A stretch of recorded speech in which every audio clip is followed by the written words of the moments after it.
Привет, Ирина. Привет. Сегодня говорим о скрежете зубами у детей. Это опасно? Это называется бруксизм. Обычно это не опасно, но есть ситуации, когда это может быть опасно. И самое главное понимать, что идет вместе с бруксизмом, и в зависимости от этого знать, когда обращаться к врачу, когда это не важно и когда можно помочь самостоятельно. А можешь рассказать, что такое бруксизм? Бруксизм – это когда ребенок скрипит зубами. Это непроизвольное сокращение мышц. Выделяют ночной бруксизм, который занимает 99% всего бруксизма, и дневной бруксизм. И чаще диагностируется он самостоятельно мамами или родителями, или братьями, сестрами, которые спят рядом с ребенком. Иногда требуется выполнение полисомнографии, чтобы исключить какие-либо тяжелые патологии сна. А можешь рассказать, почему дети скрипят зубами? Да, есть несколько причин. Первое – это незрелость регуляции сна. Когда у ребенка нет правильной смены фаз сна, он начинает скрипеть зубами из-за непроизвольного сокращения мышц. Это, если это необходимо, подтверждается как раз исследованиями сна, полисомнографией. Следующая причина – это эмоциональное перенапряжение и стресс. Это чаще возникает в возрасте от 2-3 лет, когда у ребенка идет адаптация к саду и бурное развитие нервной системы. И также в возрасте от 7 до 10 лет, когда ребенок как раз идет в школу, привыкает к школе, либо когда его обучение связано с повышенными нагрузками. Также есть нарушения сна, связанные с дыханием. Это как раз наши лор-проблемы. Это аденоиды, это храп, это остановки дыхания во сне. Также, конечно же, может быть связано с затруднением носового дыхания вследствие искривления перегородки носа, различных видов ринита, в том числе и аллергического ринита. Поэтому если у ребенка есть помимо скрипа зубов храп, заложенность носа, затруднение носового дыхания, гнусавость или какие-то проблемы, например, со снижением слуха, с отитами, тогда этого ребенка необходимо показать лор-врачу для исключения лор-патологии. А расскажи подробнее про остановки дыхания во сне. Остановки дыхания во сне, если они обструктивны из-за аденоидов или миндалин или какой-то лор-патологии, они, конечно же, очень опасные. Они являются абсолютным показанием к хирургическому лечению. Их обычно мамам несложно заметить, особенно если это ребенок 2-3 лет, маленький, он спит днем большое количество времени. Мамы чаще всего замечают, и мы всегда описываем это как храп, и потом храп затихает, и такой взрывной храп. Это называется остановка дыхания. Иногда это сопровождается втяжением уступчивых мест грудной клетки, и мы всегда просим родителей за этим наблюдать. Если мама точно не знает, есть ли остановки дыхания или нет, но сомневается, предполагает, то есть 2 пути, а точнее путь 1, 2 шага. Первый шаг – это анкета, австралийский опросник детского сна у детей. Он хорошо себя зарекомендовал с точки зрения доказательной медицины. На него может ответить сама мама, посчитать баллы и предположить вероятнее, чем просто наблюдательным путем, есть ли у ребенка остановки дыхания во сне.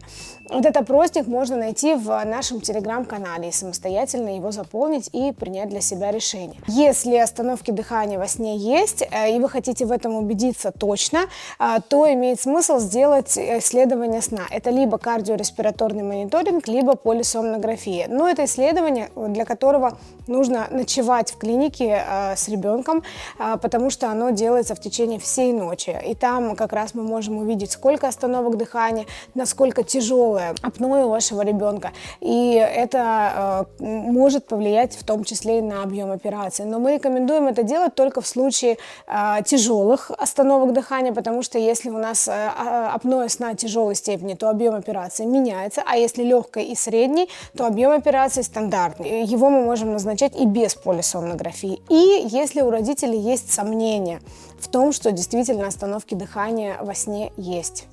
А как насчет неправильного прикуса и глистов? Хороший вопрос. По поводу глистов в комментариях, особенно в ТикТоке, в Инстаграме каждый второй комментарий про глисты. Глисты и скрежет зубов не имеют доказанной связи с точки зрения современной медицины. Наверное, какие-то связи есть, которые еще не доказали, но действительно таких исследований, подтверждающих эту связь, их нету. С точки зрения прикуса, наверное, тоже есть какая-то связь, но она не доказана. И тут, скорее всего, лор-проблемы, длительная гипоксия, длительное неправильное ротовое дыхание могут приводить просто к неправильным сокращениям мышцы. Может быть, косвенно вызывать бруксизм, но, скорее всего, он изначально вызван именно гипоксическими проблемами, либо какими-то проблемами с нарушением сна. Поэтому как раз бруксизм чаще всего и бывает у детей от 2 до 10 лет.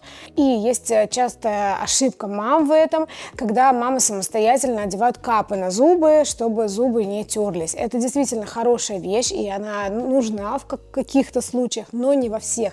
И если при неправильном прикусе одевать капы, это ошибка, это просто спасает зубы, но это не лечит ни причину, не профилактирует дальнейшую деформацию прикуса. Ну и про глисты я уже ответила. А поделись советом, как это лечится?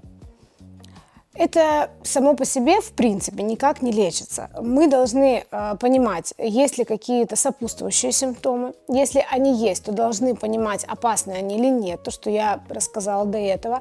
И если они есть и они опасны, то они сами по себе требуют какого-то лечения либо наблюдения.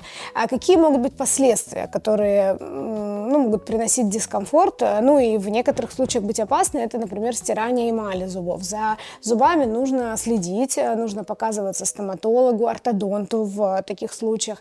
И нужно следить, чтобы эмаль не стиралась. А если она действительно стирается, тогда, если вам назначил стоматолог, можно одевать защитные капы. Еще могут быть такие больше неврологические проявления, как головная боль, утренняя головная боль, боль в челюсти. Но если это не приносит значимого снижения качества жизни, если это не постоянно, то каких-то специальных мер это не требует. Но при этом нужно следить, чтобы ребенок был бодр достаточно днем, чтобы это не мешало его жизни, и чтобы качество его жизни не снижалось. Если этого нет, то вы можете быть спокойны, зная, что никаких других симптомов нет, и качество жизни это не мешает. И можно тогда, скорее всего, вероятнее всего, связать это с недостаточностью в регулировке фаз сна, которая, в принципе, является физиологичной в возрасте от 2 до 10 лет. Тогда это нормально. А когда обязательно идти к врачу? Тут важно понимать, когда и к кому идти. Нужно идти либо к неврологу, если есть выраженная тревожность, выраженная дневная сонливость у ребенка, выраженные головные боли и выраженные боли в челюсти, в мышцах челюсти. Надо идти к стоматологу, если есть выраженное стирание эмали зубов, если есть параллельно деформация прикуса, и также если есть сильные боли в челюсти, то к стоматологу тоже нужно попасть. И нужно попасть к лор-врачу, желательно на осмотр с эндоскопией носоглотки с полным комплексным приемом, если есть заложенность носа, храп и остановки дыхания во сне. А что же реально помогает? В 90% помогает просто наблюдение. Мы понимаем, что никаких серьезных симптомов нет, которые я описала выше, и мы следим, чтобы их не появилось, и просто ждем. А также еще очень помогает так называемая гигиена сна. Это убирать гаджеты за 1-2 часа до сна, это спокойные занятия вечером перед сном, и это режим, постоянный, одинаковый, каждый день, независимо, рабочий это день или выходной. Работа с тревожностью. Это может быть либо снижение интенсивности учебных или физических нагрузок у ребенка, и в некоторых случаях даже работа с психологом. А ты обещала рассказать про капы. Капы нужны, если они назначаются стоматологом при выраженном стирании зубов. Но это бывает очень редко. И нужно понимать, что капы не лечат причину, они просто временно защищают зубы. Поэтому самостоятельно их назначать не нужно. Если есть выраженное стирание эмали зубов, тогда нужно обратиться к стоматологу и по назначению уже пользоваться капами. Ну и, конечно же, это лечение лор-проблемы. Если это аденоиды, если это синдром остановок дыхания, синдром апноэ, то, конечно же, это хирургическое лечение. Если это не осложненный храп, но который приводит к скрежету зубов, то это правильное, вовремя назначенное, комплексное консервативное лечение, в зависимости от того, что мы увидели на эндоскопии. А давай топ-4 мифа про бруксизм. Первое, это, конечно же, глисты, причина бруксизма. То, что бруксизм от неправильного прикуса, то, что помогают капы на зубы, и то, что это от нервов. На самом деле здесь, может быть, и есть какая-то связь, но с точки зрения доказательной медицины сегодня, потому что она развивается постоянно, сегодня это миф. А то, что касается именно лор-заболеваний и скрежета зубов, у нас есть очень хороший эфир, видео-лекция моя про насморк, храп и скрип зубами. И мы прикрепим к этому видео ссылку на этот видеоролик. Он очень познавательный и очень актуальный для тех, у кого есть и скрип зубов, и лор-проблемы. Я слышал, что у тебя есть телеграм-канал. Можешь рассказать про него? Да, это наш бурно растущий бесплатный проект про лор-проблемы. Вы можете подписываться и участвовать в нем. Я там всегда сама отвечаю на все вопросы, на комментарии, провожу там прямые эфиры. Там у нас очень интересно и много мам, которые в том числе и друг другу тоже много чем часто помогают. И там как раз я очень много рассказываю про то, что нужно знать, как наблюдать, как не навредить, как правильно, когда обращаться к врачу и когда помочь самим. Подписывайтесь, я буду рада каждому. Ссылка на этот проект есть в описании канала и также под этим видео. А какой бы ты совет дала мамам, которые столкнулись с бруксизмом? Первое – это понаблюдать за своим ребенком, а именно за сном ребенка. Если нет храпа, остановок дыхания во сне, если ребенок не жалуется на какие-либо головные или лицевые боли днем, если он хорошо высыпается, если он не очень утомленный по вечерам, то ничего делать не нужно. И действительно, в большинстве случаев ничего делать не нужно. Скрип зубами – это временное явление и проходит самостоятельно. Но если вы обнаружили какие-либо симптомы, о которых я рассказала выше, то следует вовремя обратиться к врачу. А кому, я также рассказала. Спасибо тебе большое. Встретимся в следующих выпусках.